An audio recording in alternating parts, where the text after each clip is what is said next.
Media మిత్రులందరికీ స్వాగతం.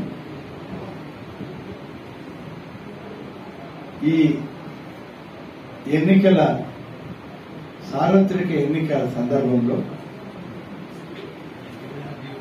ఈనాడు parliament, శాసనసభ కలిసి ఎన్నికలు జరగబోతూ ఉన్నాయి. ప్రధాన పార్టీలు ఈ రాష్ట్రంలో తెలుగుదేశం, జనసేన, బీజేపీ ఉమ్మడి కూటమి,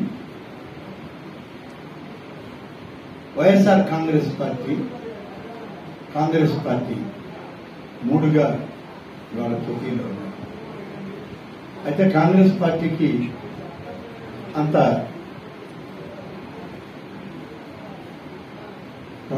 ఆయన రాజకీయాల్లో వాళ్ళు అంతగా ఇంకా స్పష్టత తెచ్చుకోవడం లేదు.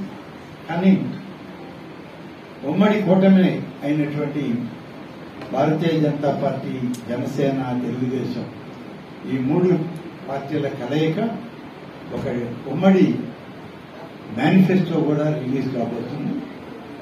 ఇప్పటికే రాష్ట్రంలో అనేక దగ్గరలో ఈ మూడు పార్టీల నాయకులు విస్తృతంగా ప్రచారం చేస్తున్నారు.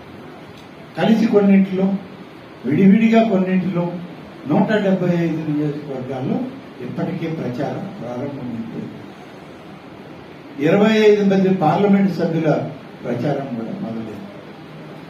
అందులో భాగమే ఇవాళ తిరుపతి పార్లమెంట్ పరిధిలోని వెంకటగిరి నియోజకవర్గం ఎన్నిక కూడా జరుగుతుంది.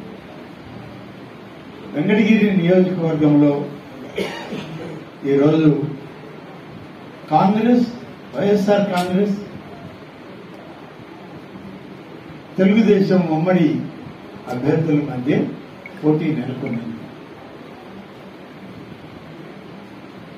ఈనాడు చూస్తే ఉమ్మడి అభ్యర్థులు ఎక్కడ చూసినా బలంగా ఉన్నారు. ఉమ్మడి నెల్లూరు జిల్లాలో ఇటు వెంకటగిరి చూసినా, అటు గూడూరు చూసినా, ఆత్మకూరు చూసినా, నెల్లూరు చూసినా, కావలి చూసినా, ఎక్కడికి వెళ్ళు ఉమ్మడి అభ్యర్థుల యొక్క విజయమే జరుగుతుందని చెప్పి ప్రజలు తీర్పిస్తున్నారు. ఈరోజు మేము ఇక్కడికి చేరడానికి కారణం దాదాపు 35 సంవత్సరాలుగా నేను రాపూర్లో పనిచేశాను, వెంకటగిరిలో పనిచేశాను. ఈ రెండు నియోజకవర్గాల్లో నాకు పెద్ద ఎత్తున నన్ను నమ్మేటువంటి కుటుంబాలు, నా మీద విశ్వాసం ఉన్న కుటుంబాలు అనేకం ఉన్నాయి. ఎప్పుడు కూడా ఈ 40 సంవత్సరాల్లో నేను తెలుగుదేశంలో పనిచేశాను, కాంగ్రెస్లో పనిచేశాను, తర్వాత వైఎస్ఆర్ కాంగ్రెస్లో పనిచేశాను. దేంట్లో పనిచేసినా ఒక నిజాయితీ, నిబద్ధతతోనే పనిచేశాను. రాజకీయంగా ఒకవేళ ఆ పార్టీ ఇష్టం లేకపోతే మరొక పార్టీలోకి వెళ్తాం, కానీ ఈ ప్రాంతాన్ని వదలలేదు, ఈ ప్రాంత ప్రజల్ని వదలలేదు. వాళ్ళని కాపాడుకుంటానే వచ్చాను. ఈరోజు కూడా ఇక్కడికి మా ఆప్తమిత్రుడు బాలకృష్ణారెడ్డి గారి యొక్క సంవత్సరిక కార్యక్రమానికి వచ్చాను. వచ్చేటప్పుడే ముందుగానే అనుకున్నాం, ఈరోజైతే అన్ని మండలాల వాళ్ళు వస్తారు, అందరం మాట్లాడుకుంటామని. ఎవరైనా రాని వాళ్ళు, ఒకరొకరు తెలియని వాళ్ళకి చెప్పుకొని ఈరోజు పూర్తి స్థాయిలో అన్ని మండలాలు, మున్సిపాలిటీ నుంచి రావడం జరిగింది. నేనల్లా వాళ్ళకి చెప్పింది, ఒక అహంకారపూరిత ధోరణితో ఉన్న పార్టీ, ఆ పార్టీ అభ్యర్థి కూడా అంతే అహంకారంతో ప్రవర్తించేటువంటి వ్యక్తి,